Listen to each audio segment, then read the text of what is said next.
Assalamualaikum warahmatullahi wabarakatuh. Halo anak-anak, bagaimana kabar kalian semua? Semoga selalu dalam keadaan sehat ya. Nah, kali ini kita akan belajar ilmu pengetahuan alam dan sosial pada kurikulum Merdeka untuk kelas 5 tentang rantai makanan.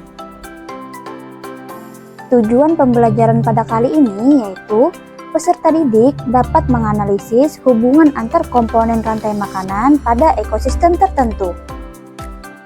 Anak-anak, apakah kalian tahu bagaimana makhluk hidup dalam satu ekosistem berkaitan satu dengan yang lainnya? Bagaimana makhluk hidup pada suatu ekosistem mendapatkan energi dan bagaimana hubungan antara tumbuhan dan hewan pada satu ekosistem tertentu. Anak-anak, perhatikan gambar berikut ya. Semua makhluk hidup membutuhkan energi untuk tetap hidup.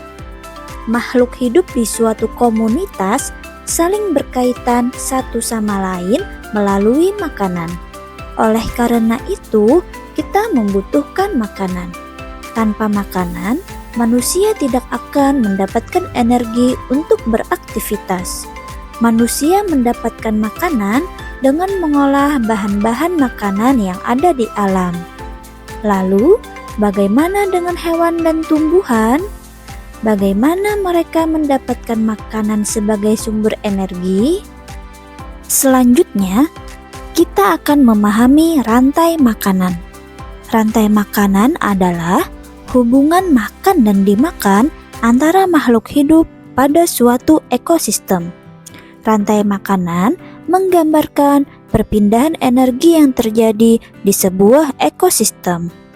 Ada 3 peran makhluk hidup dalam rantai makanan, yaitu yang pertama produsen, yang kedua konsumen, dan yang ketiga pengurai.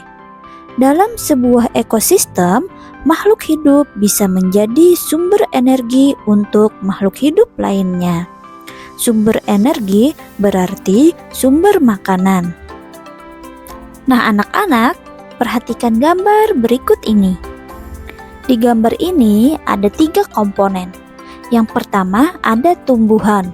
Tumbuhan menggunakan energi cahaya dari matahari untuk berfotosintesis.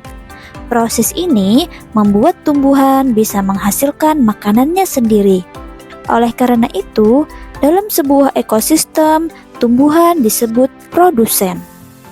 Kemudian, tumbuhan atau rumput ini akan dimakan oleh kelinci. Kelinci memakan tumbuhan untuk mendapatkan energi. Kelinci berperan sebagai konsumen tingkat 1. Kemudian, kelinci akan dimakan oleh burung elang. Elang adalah hewan pemangsa atau predator ya anak-anak. Elang memakan kelinci untuk mendapatkan energi. Di sini, elang berperan sebagai konsumen tingkat 2. Gambar ini merupakan contoh yang menunjukkan hubungan makan dan dimakan antar makhluk hidup. Sederhananya, kita bisa menggambarkan hubungan ini dalam bentuk rantai makanan, yaitu rumput atau tumbuhan dimakan kelinci, lalu kelinci dimakan burung elang. Nah, anak-anak, apakah kalian tahu yang akan terjadi dengan burung elang? Siapakah yang akan memakan burung elang tersebut?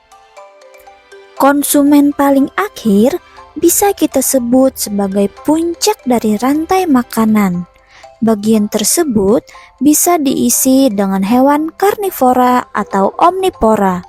Biasanya, hewan ini tidak diburu oleh hewan lainnya untuk menjadi makanan. Umumnya, mereka mati karena waktu bertarung dengan predator lainnya saat berburu makanan atau diburu oleh manusia. Ketika makhluk hidup mati, bangkainya akan membusuk dan diuraikan oleh dekomposer.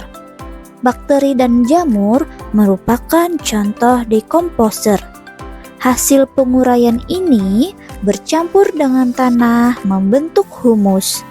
Tanah yang mengandung humus sangat dibutuhkan tumbuhan untuk tumbuh dengan baik. Keberadaan dekomposer membantu mendaur ulang proses rantai makanan agar kembali ke tumbuhan. Dengan adanya dekomposer ini, proses makan dan dimakan dalam ekosistem menjadi siklus yang terus berputar. Nah, inilah yang disebut rantai makanan. Kesimpulan pembelajaran pada kali ini yaitu yang pertama, rantai makanan adalah hubungan makan dan dimakan antar makhluk hidup pada suatu ekosistem. 3 peran makhluk hidup dalam rantai makanan yaitu produsen, konsumen, dan pengurai. Dan yang ketiga, tumbuhan berperan sebagai pengurai karena tumbuhan menghasilkan makanannya sendiri melalui fotosintesis.